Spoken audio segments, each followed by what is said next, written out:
So yes, as she's outlined, I'll tell you a little bit about what we are, who we are, what we do, and a little bit about our flagship project.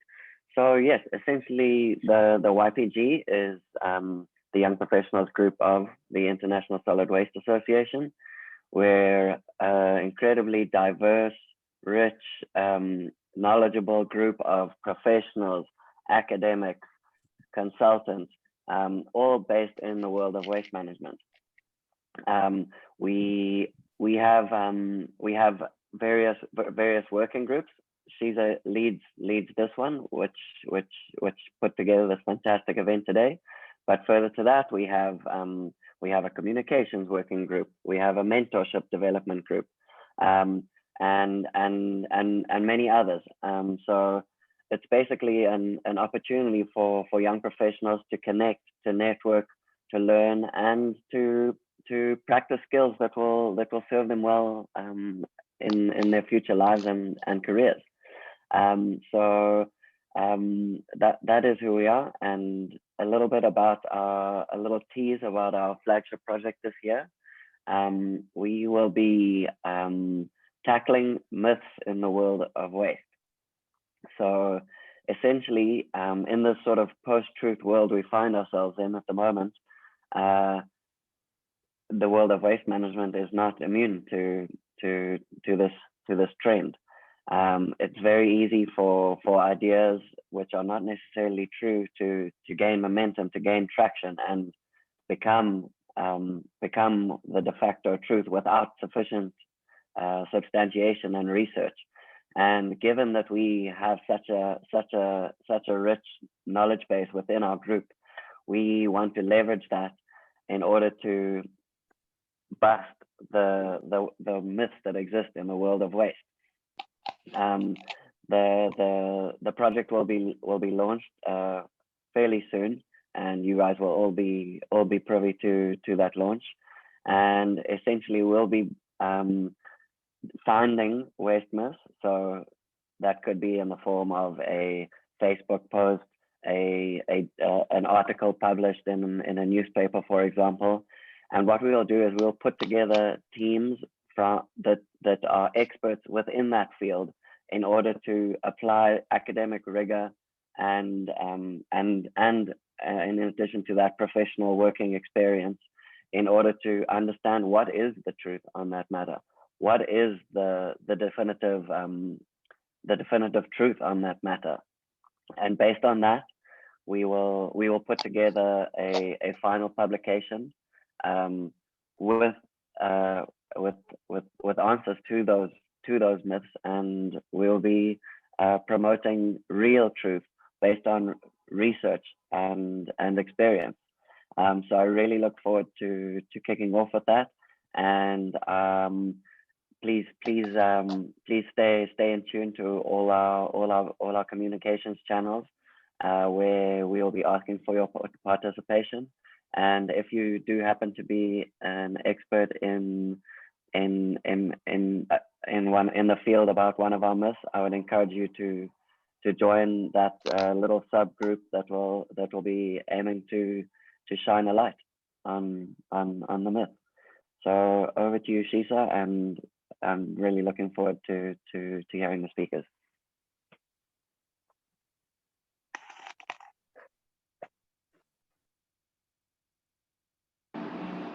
Thank you, Roland. That was very kind of you. Esprit is over to you. Now you can take forward the moderation. Thank you, Shiza. And hello, everyone. Welcome to our today's webinar on waste entrepreneurship in emerging markets. My name is Ashpreet Kaur. I'm doing my PhD from University of Florida, United States, in the field of zero waste policies and management. We are pleased to have you all today. Please keep yourself muted. If you face any connection issues, you can turn your videos off. Please keep your phone on silent. You can post your questions and remarks in the chat section. We will be monitoring it and keep track of your questions. Presentations from the speakers will be emailed to the participants and also linked to the ODM ISWA YPG webpage for your reference. The session will be recorded and posted on ISWA YouTube page, which will be linked to the webpage as well. So today we have Mr. Himkaar Singh and Mr. Kasih with us as our guest speakers. Mr. Himkaar left South Africa during the recent water crisis to find a solution. He lived in Germany, Vietnam, and Jordan to experience different extremes of water management while completing a master's degree in integrated water resource management. He found that a fundamental thing we need to do is repair our soil with organic matter. He's the founder of the Compost Kitchen, which collects food waste from households every week. It is then recycled in vermicompost, by thousands of earthworms. They give the vermicompost back to their customers each year, which they then use in their vegetable garden to grow food again. Their website will be linked in the chat soon. For more information, please keep an eye out for that. Our second guest speaker is Mr. Kasih, Managing Director, Operations and Organization of BlackForest Solutions. Kevin is an industrial engineer with a focus on mechanical engineering and strategic management. He has around 8 years of operational experience in the waste management sector and performed waste-related on-site technical consultancy and operational services in more than 30 countries. In 2016, Kevin left the corporate world and became a serial entrepreneur, acts as a startup mentor mainly in Middle East, and works with his team to establish an international environmental service group with an alternative DNA from scratch. I would like Kevin to speak more about his company later on, but now I would like to invite Mr. Himkaar Singh to start his presentation.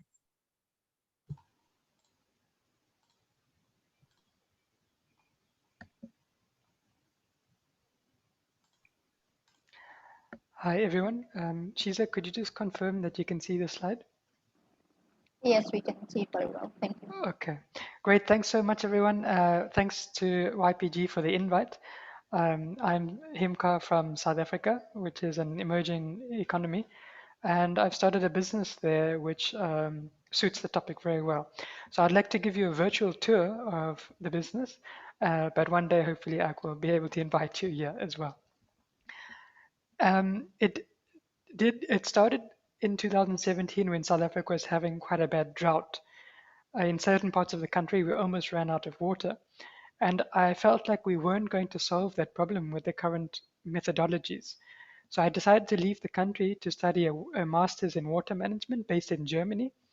And then I lived in Germany for 5 months, and then Vietnam for 5 months, and then Jordan for 5 months to try and get all kinds of different perspectives on water management.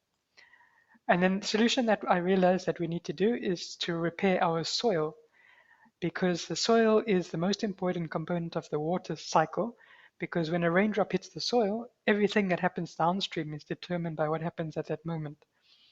And something very important about the soil is its organic matter content, because that's what makes it act like a sponge. So we have a vision of repairing South Africa's soil by putting organic matter back into the soil.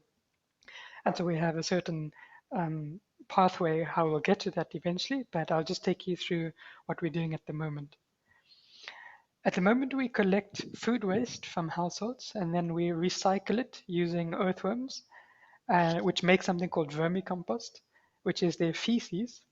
And then we give back the vermicompost to the customers at the end of the month, 2 kilograms of it, and then they can use that in their vegetable gardens to grow food again.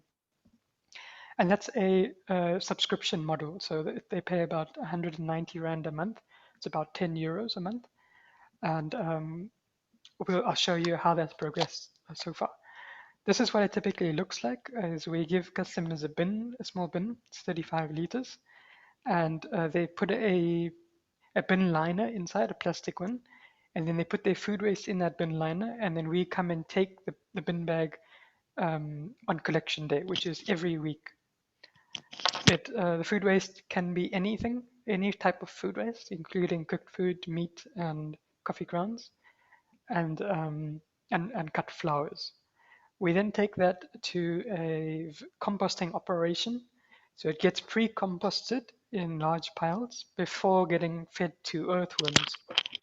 And these earthworms that we see here are called Icenia foetida.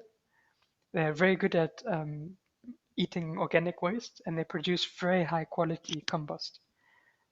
And then we give that vermicompost back to customers at the end of the month in a small bag like that, biodegradable bag. And it's 2 kilograms of vermicompost. It's been going great so far because we have amazing customers. This was a customer during COVID when we weren't allowed to access certain parts of the area. She drove up to the gate to bring her waste to us. And that just shows real commitment to what we're doing.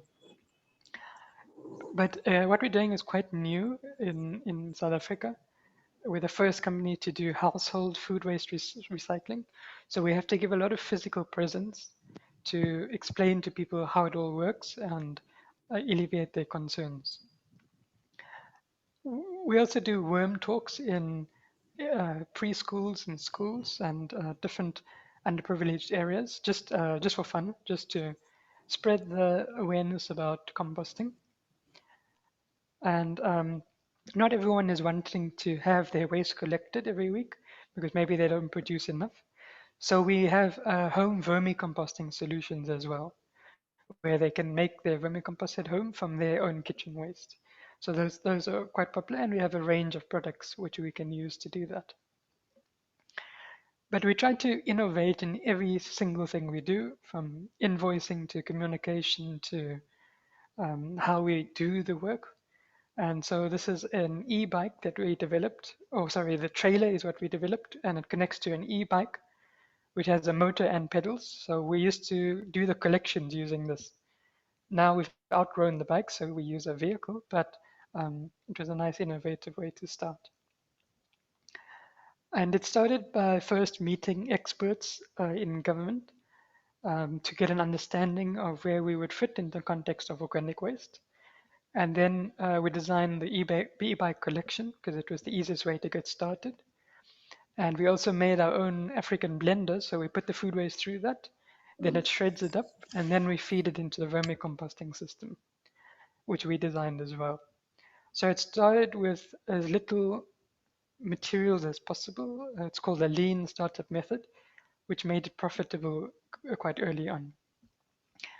This is a snapshot of our finance. A company wouldn't usually show you their finance, but we tried to show as much as possible so you can really understand what it's like to start a business like this. We started officially in 2019 in April. So this is a snapshot over 2 years, or actually 1 year shown here, but it's our second year. And it shows that we've been growing steadily in the past few months. And we've actually been growing very well during COVID than before COVID. And you'll see that better over here, where this is a record of the customers who signed up for our service. And April 2020 is when we had COVID here. It's called level 5 lockdown. And we didn't have any signups. And before that, we had 2 or 3 signups per month. But then after COVID, we had almost a double increase in signups. And that is because people were spending more time at home and realizing how much waste they're producing and wanting to do something about it during a very negative time. So we've been growing quite strongly in the beginning of this year as well. We had the most signups last month. So we're looking to grow quite fast. And we currently have 180 people signed up for this collection service who are paying customers.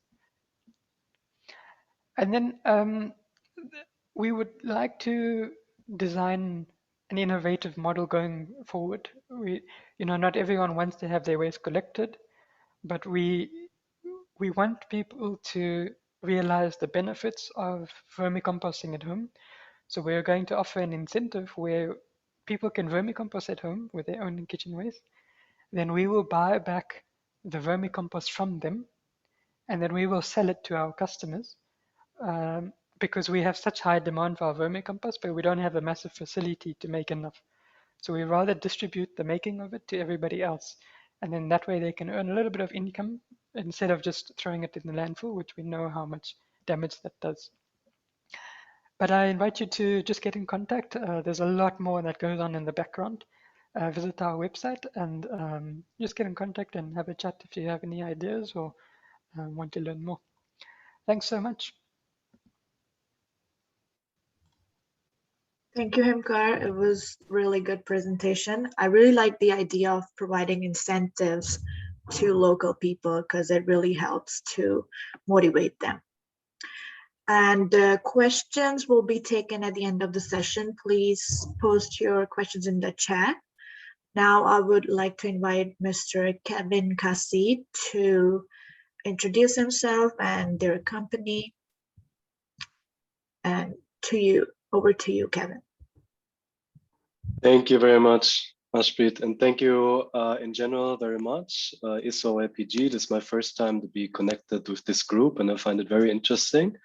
And also thank you, Himkaar, for the great presentation, because we also are active in the vermicomposting topic, but I come to this later. And I find it always very interesting to see business cases in other countries or from other startups, how this works. But yeah, first to our company, which is called BlackForest Solutions. And we are actually, we are a waste startup, but usually we don't say startup because I don't like this term much, because same as Himkaar, I believe in bootstrapping and the lean company setup. But I start at zero. So my name first is Kevin Kasih. I'm one of the co-founders of BlackForest Solutions. I think you heard the intro before, so I won't lose time on that. I founded BlackForest Solutions together with one partner in 2016, so around 5 years ago. We both worked in a big waste management company in Germany before. And yeah, I always had the feeling I want to found something myself.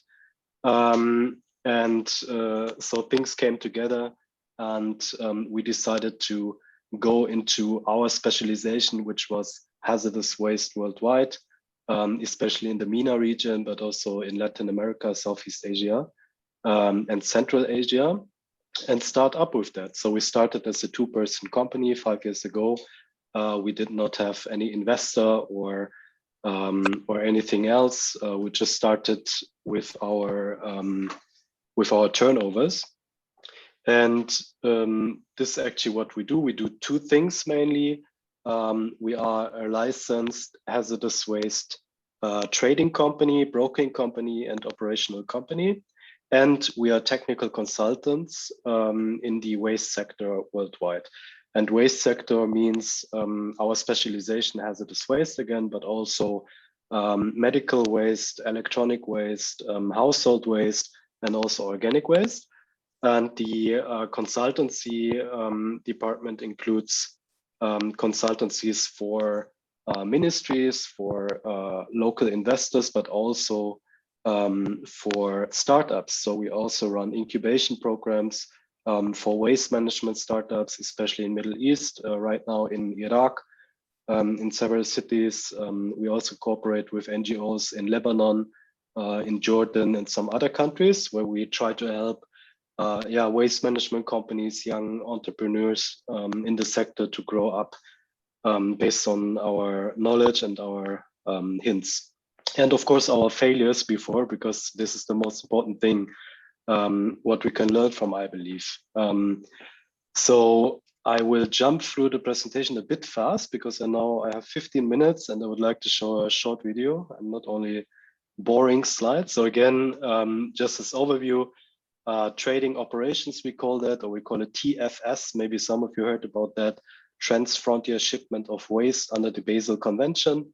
And we do technical consultancy, as I said, in many terms. the international hazardous waste trading. I think I will start the video now because it shows the problem and the solution, which brings maybe more interesting than just my talk. Okay, so this video here, it's not final yet, but I try to make it conclusive as possible. So usually our clients are waste generators worldwide, especially in emerging countries or landlocked countries with no own treatment facilities in their country. Okay, so they are hospitals or small production shops or workshops which produce hazardous waste like chemicals or batteries or whatever. And they're looking for local disposal services for their hazardous waste by specialized treatment facilities.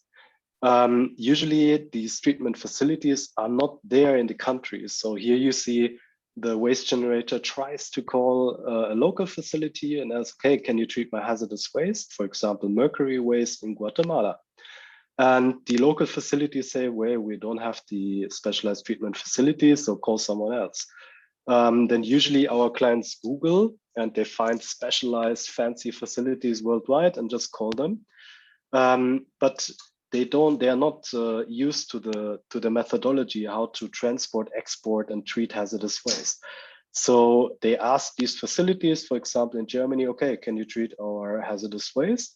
And usually these facilities, they ask for a lot of stuff. They ask for samples, they ask for licenses, for the Basel Convention notification, for repackaging under ADR, IMDG. They ask for a lot of things. And usually the local waste producer, they are not firm with that. It's not their business. So therefore they usually drop out and say, well, it's far too complicated to get rid of my hazardous waste properly, even if I want to. And here we often jump in. So we get contacted by local firms or local businesses which produce hazardous waste. And here I stop shortly.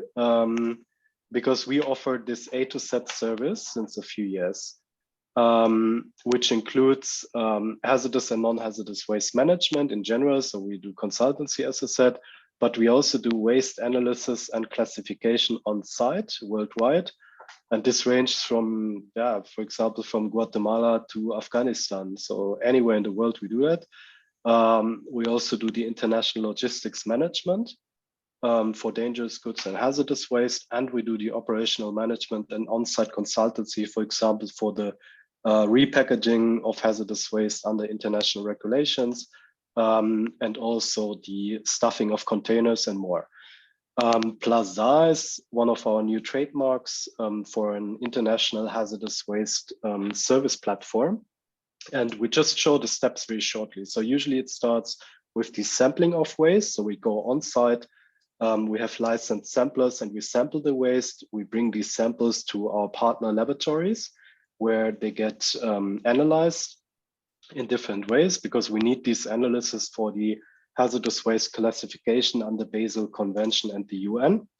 When we know what is the waste, we go on site again and supervise usually local teams or our local partner how to repack and label the hazardous waste under these international regulations. And after that, we apply for the international license for the transshipment. And this is where our knowledge comes in place again, because for this you need also import licenses in Europe and so on. And we take over the whole paperwork for the client. Then we load the waste. So we again supervise how to load a sea container properly, how to label the container and so on. And then we do the management of the logistics, so national road transportation on site, then international sea carriage, and then national carriage to the final disposal facility. And these final disposal facilities are usually our partner facilities where we have contracts with.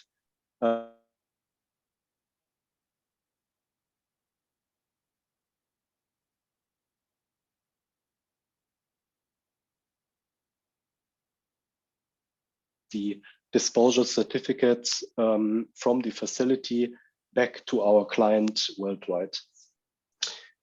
Yeah, this is in a very short glance our service in regards to TFS, so the Transfrontier Shipment of Hazardous Waste. It's a rather niche service, but this is maybe one message of this short presentation, that as a startup in the waste sector, you have to find niches and your specialization in the beginning at least. So after 5 years today, we do a lot more, but in the beginning, we started with this very niche service.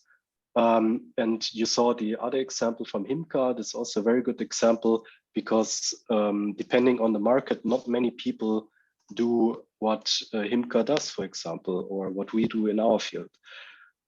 So I jump over these slides a bit because I have like 6 minutes left. In the consultancy part, we do a lot more than hazardous waste now. As I said, we do also household waste consultancy for municipalities. So we show them how to deal with the non-hazardous waste, with the organic waste, plastic waste, and so on. We do on-site audits for hazardous waste dump sites or landfills. And this is only at a glance where we are active in, so mostly worldwide. And I think,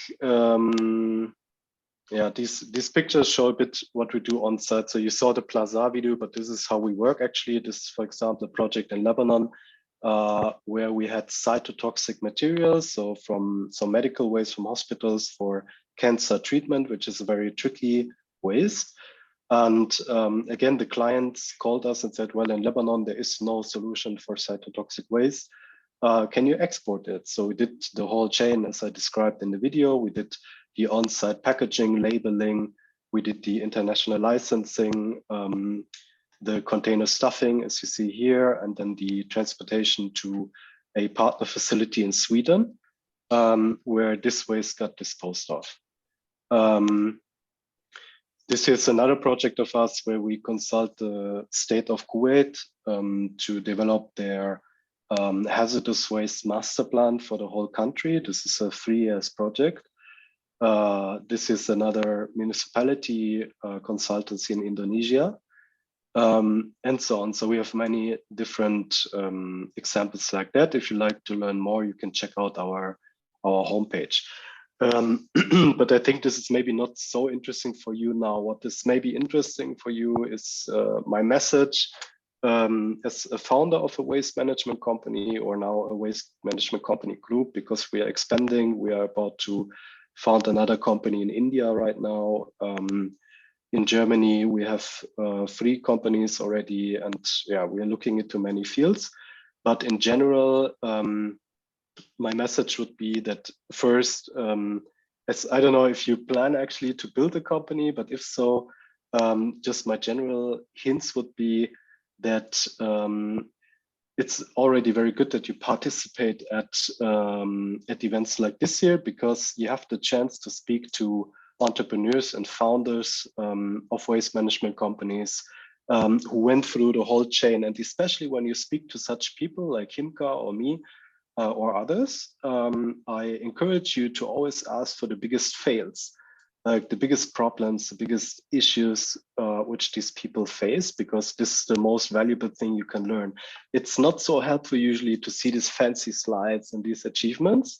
It's maybe good as motivation a bit, but it's much more valuable to learn more about the failures of a company. For example, I could tell you 1 hour long how we had financial struggles in the beginning and how we tried to bypass them. Unfortunately, the time is not enough for that.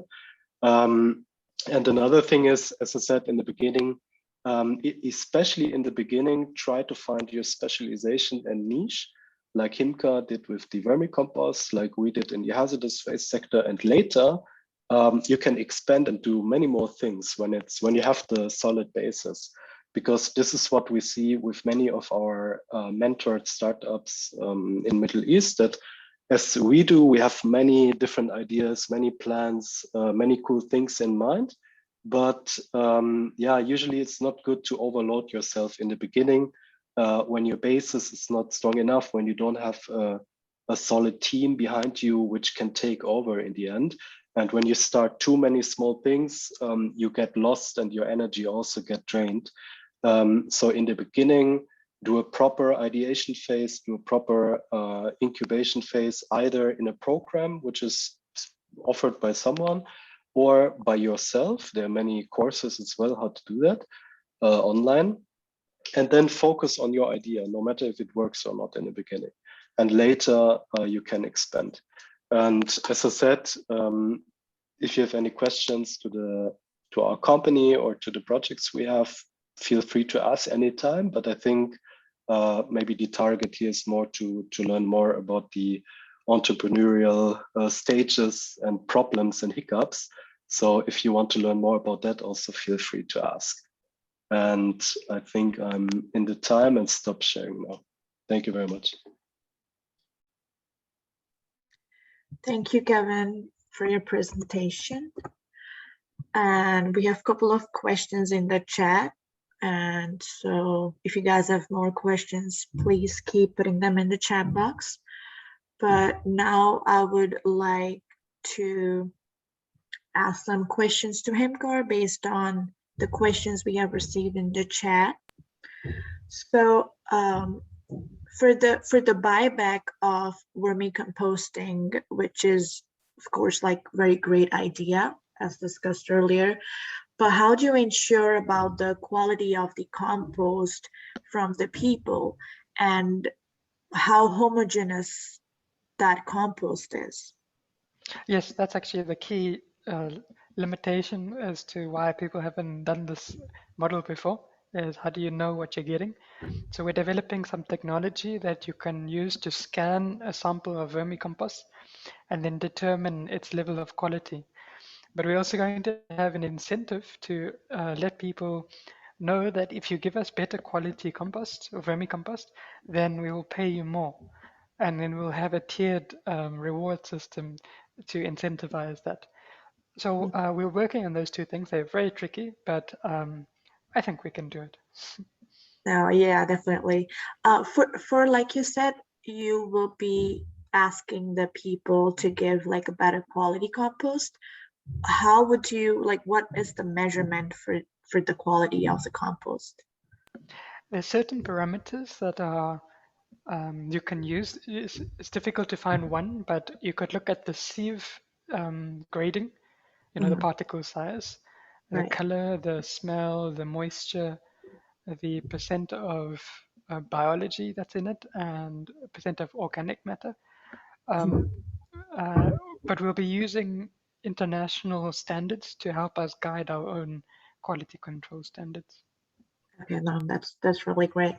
Another question is that you talked about in your presentation that people were signing up for your services. So I would want to ask, like, how did you motivate them to sign up or like even sort their waste in their houses and to bring that kind of behavior change where they are sorting their food waste separate and other waste separate? Like, what is the motivation and what kind of behavior change your company helps to bring in to people? Yeah, like Kevin mentioned, it's great to start with a niche. It's probably the best way to start a business, and so did we. And our niche was that we realized that people around us wanted to recycle their food waste, but there was no solution for them. So we didn't really convince anyone to start recycling or to separate properly. They just wanted to do it. We just provided the service, and then they started doing it. So there's many people like that who are ready to pay for recycling, but they just need the service to be exactly the way they're looking for it. So we realized what exactly they were looking for, and we made it exactly that. And then they were really happy to sign up. So So most you of our already customers actually, when they sign up, it's when they first hear about us, they sign up immediately. We don't have to convince them continually, you know. But of course, there are other people who take a bit longer to sign up for different reasons. That's fine. And then there's some people who won't sign up at all, which is fine as well, because then that means they're just not our niche at the moment. We'll develop another service or product for them. Right. So you already had your like clientele in your location. And do you think the reason behind like they were already looking for such a service where they can do composts, maybe because they have like a higher education? What reason you think that people were already willing to do this kind of or take this kind of approach? Yeah, it's a tricky one because a lot of high education people haven't signed up. So, and high income people haven't signed up. So there's something else. And I believe that we've been doing this recycling education for the past 25 years. You know, when I was in primary school, we were learning about recycling, we were doing it. High school, university, it's been up throughout my life. And that means there are many other people who have also had that experience in terms of this kind of, I wouldn't call it education, but value system. So they already had it in them. They were just waiting for a solution to come along. Right. And following this question, one of the questions is that what is the overall socioeconomic level of your clients? Most of them are medium to high income. Yeah, they're typically the ones who are willing to pay for recycling, and that's where we started as well. So, yeah. Okay. Another question I had personally was because I started composting at my home, but it's not vermicomposting, but I do have like a pit. But the problem that I face is that sometimes we have like a large number of organics in our bin, but sometimes we don't. So should we collect, or should we wait to collect our organic waste to a certain level and then throw it in the pit? And even if we are waiting, how to deal with the odor or other problems of like storing the organic waste in the bin? Because the problem I face is that I know that after putting the organics in the bin, I have to cover them with like soil, right? So I cannot take the soil off every day and like put the bits and pieces I have every day. So I do want to collect the organic waste to a certain level where I can dump it to an amount that it could be covered by the soil. So what kind of solution would you give to that problem? Yeah, so to understand the odor problem is to understand the science first. So an odor is a gas, right? And it's a gas that smells foul. And that foul gas is either hydrogen sulfide or methane, which is what comes from food waste when it is in anaerobic conditions. It decomposes without oxygen and then releases those two gases, which stink. So to avoid those gases, you need to make the system aerobic, which means you need to allow air to circulate around the waste. And that way it will only release carbon dioxide, which is which is odorless and is also not as harmful as a greenhouse in terms of the greenhouse effect. So in our bins that we put in the home, we have aeration holes that are in the lid, which allow air to circulate through the bin, and that way it doesn't smell. But you can also put other things like sawdust or something called bokashi, which would stimulate it to decompose aerobically. But also just trying to control what you put in it is also really important. Try to not put waste that is animal based, because that tends to decay into methane anyway. It's a protein that decays that way. So so there's some two general things I think you can do it quite comfortably. Our customers don't really have any problem. Great, thank you. Next question is for Kevin. So I know that you have your facility and your services in developing countries. So what are some of the barriers for startups in the developing countries that you need to cooperate with? And what are the technical or the business concepts you need to deal with when you're looking for starting up in developing countries? Yeah, that's a very good and broad question, of course. So I won't speak about hazardous waste because this is a complete other field, but the startups which we are mentoring and which we are cooperating as well, for example, in Iraq, are mainly facing the same issues like worldwide, also our partner companies in Latin America and so on, which is first financing, so grassroots financing, and second, the legal framework. So for example, in Iraq, we had a few startups which wanted to look into black soldier fly breeding and so on, and we helped them technically. And actually everything was right, the business case is cool. But for example, in certain parts of Iraq, the breeding of black soldier fly is forbidden. Whereas in other parts in the northern area of Iraq, it's not forbidden. And in the central area, you can breed Eisenia fetida, for example, and in other parts not. So this is, yeah, this legal framework, and second, the finance is usually a problem which they face. Yeah. And just following the thread of our thoughts, how does the lack of legislations of hazardous waste in developing countries challenge you, or like challenge the facilities you provide? Yeah, this is one thing which faces us every day, of course. Now, we as BlackForest, not as our startup mentees, but usually this is our big advantage, and it's a weird setup actually, because we don't export hazardous waste outside of Europe, so we don't bring it to we don't call it development countries, call it low or medium income countries, but we do the reverse. So we go to these countries, we have local clients, which are usually multinationals or larger corporations in the country, which want to deal with the waste properly. And even if the country where we are acting in, and usually it is the case, don't have the legal framework, they still, most of the countries signed the Basel Convention. So this is signed by around 190 countries worldwide. And even if the national legislation does not really provide a strong setup for hazardous waste, the Basel Convention does. So we have the legal framework to provide our services. Then second, the finance is of course a problem if the local government don't force local companies to dispose the hazardous waste properly. Then usually we have a problem because, well, then they just dump the hazardous waste, for example, into the desert instead of paying us for providing proper services.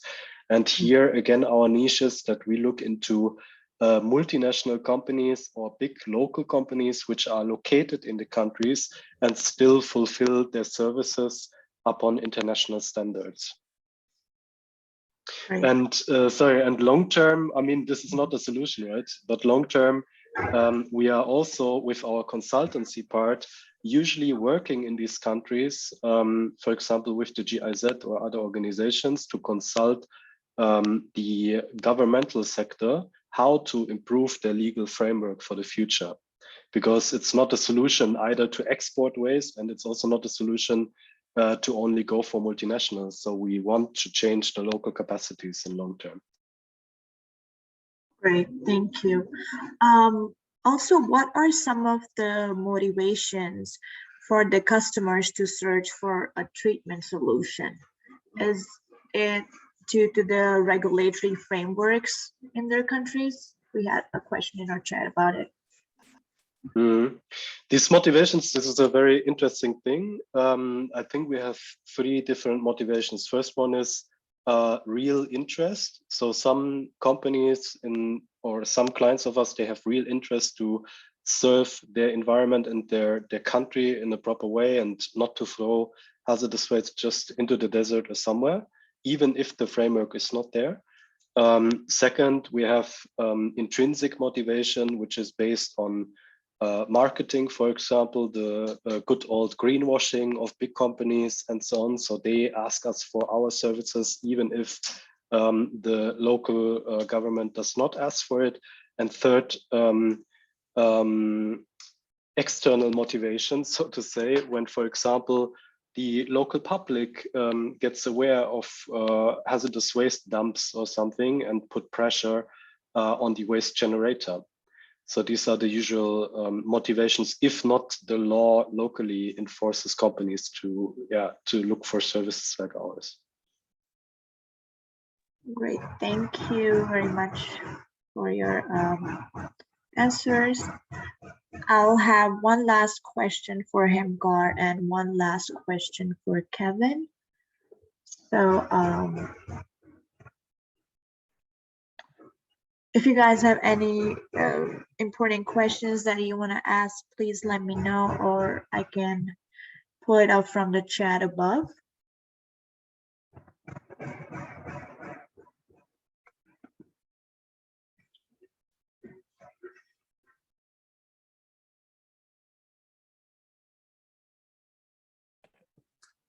I have a questions to Himkaar, if you can hear me. Yes, please go ahead. I think you are from South of Africa, as I understood from your slides. Do you have any compost standard legislation in South Africa you could share? How do you assess the quality of your compost? Because it's a challenge in many countries in the lack of standard for compost quality. And in Jordan, for example, in Iraq, and I'm quite sure in many other countries. So how do you adapt an European legislation to South Africa, or you have your own standard in South Africa? Thanks. Yes, thanks. Good question. We do have our own standard in South Africa, and it specifies certain microbial conditions, particle conditions, moisture conditions, pH, and so we just send it to a lab to get tested and then get it certified. So we're just, I think, lucky that it's clear what we need to do. And of course, there's different levels of quality that it would qualify for, and also certain different triggers for when you need to test for quality. In Jordan, in Jordan, I think you mentioned you're from Jordan. I think they don't have composting standards yet. It's not so popular in Jordan, except for, I think it's the manure in the center of Jordan. I can't remember the name. But it's going to take a while for Jordan to get that composting standard still, because it's still new.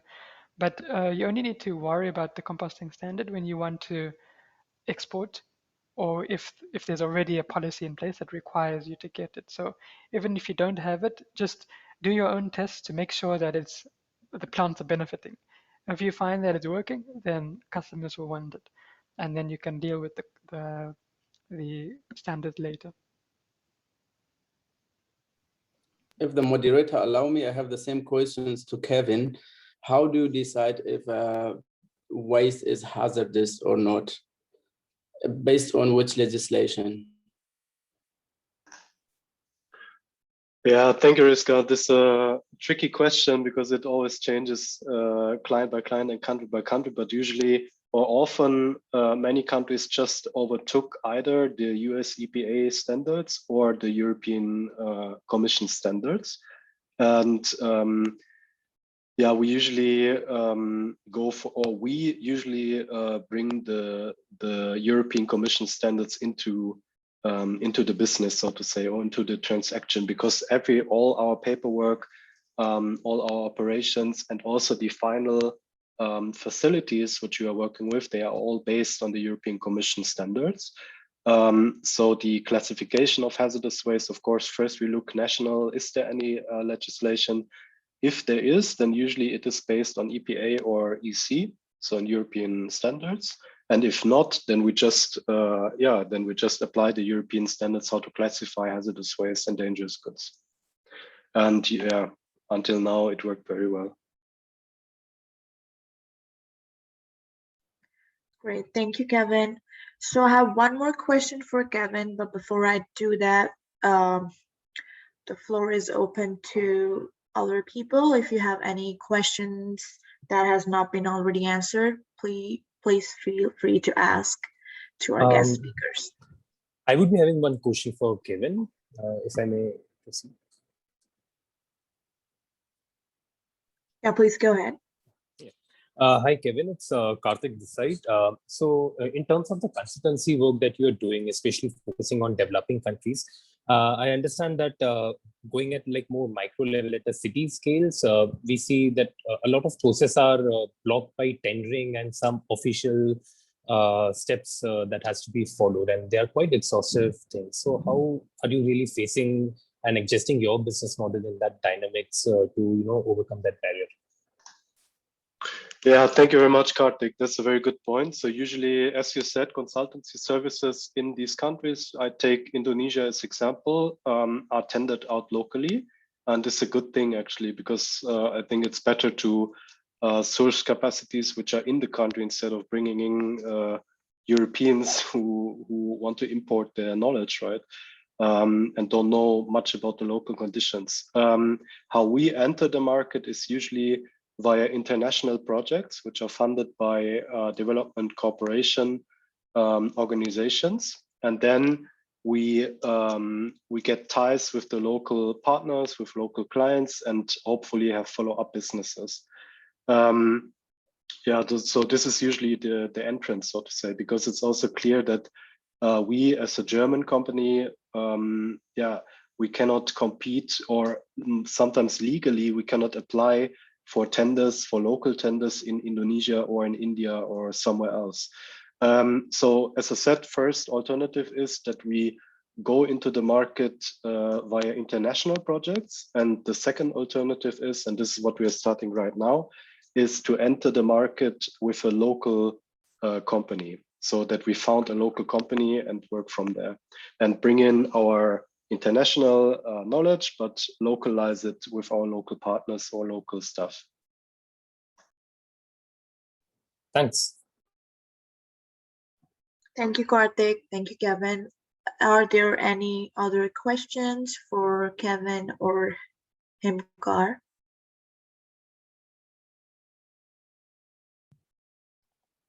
Oh, could I ask Himkaar a question, please? Hi, Himkaar, fellow South African. Yeah, nice to see you. So I wanted to just understand a little bit more, and you sort of briefly mentioned bokashi as a method of odor relievement. Does organic waste treated with bokashi, or would that imply effective microorganisms? I think. Do the worms like that more or less, and how does it affect the final product? Yes, bokashi is a system it's not so familiar everywhere around the world, so I'll just mention it quickly. It's where you have a bucket, and you put your food waste in it, and then you constantly put a sawdust which is infused with effective microorganisms, and they are anaerobic organisms, mostly only anaerobic, and then you keep it sealed all the time when you're not putting waste in it, and that makes the waste pickle. It ferments the waste so that it prepares it for composting. So it doesn't turn into compost, but it makes the composting process for next much easier. So that makes it easy to compost things like citrus, onion, meat, cooked food, without it having to cause a problem in the compost later. And the worms, we do that. I was doing it yesterday actually. I was feeding my worms with bokashi, and they love it, because there's a secret about vermicomposting, but they really like to eat bokashi waste more than raw waste itself. So it's great solution. If you're in an apartment, you can do bokashi and then take the bokashi somewhere else to be composted further. Thank you. Thank you, Roland. I have one last question for Kevin about the way they go about collecting the samples. So do you personally go to collect the samples on the site, or like fly into those regions, or does your local partners do it for you? And if your local partners are doing it, do you provide any kind of online training to them so that they are meeting the the EPA standards or like European standards? So usually we go ourselves. It depends on the project, of course, and on the region, but usually we go ourselves at least the first time. But we also always try to have a local partner or to build up a local partner. And we favor to young companies, of course, because I like that setup more than with all traditional companies. But in any case, if we have a partner or not, we usually go ourselves the first time and supervise the local partner then how to sample properly, or we do it ourselves, as I said. And the next time when we have a good local partner, then we don't go, of course, and we let our local partners do it. Okay, great. So we are almost running out of time, but thank you very much, Kevin and Himkaar, for coming to the session. Also, if any of our participants have any questions, Himkaar and Kevin have shared their emails in the chat box, or if not, I think Kevin will do it soon. So please reach out to them for any questions you have. And now I will be handing over to Shiza for any concluding questions or remarks. No, thank you. It went pretty well. And thank you, Himkaar and Kevin. Just for anybody who has questions, they can just email to me so that when we put a summary on our webpage, everybody can go through those questions if somebody has them. So that would be really great. And I do have some questions, but I think I'll just email Himkaar and Kevin later because we are just running out of time. So thank you very much. And just a reminder that the recording of the session will be available, and I will email to all the participants and the registrants. And thank you again, Himkaar and Kevin. We hope to see you again, some other workshop or webinar or some other sort of activity involved, or maybe in our flagship project where you perhaps can debunk some of the myths because you guys are the experts now. So thank you again, and thank you everybody for joining in. Yeah. So we will be, I think, closing the session now. Take care and have a nice day. Thank you, everyone. Yeah. Thank you.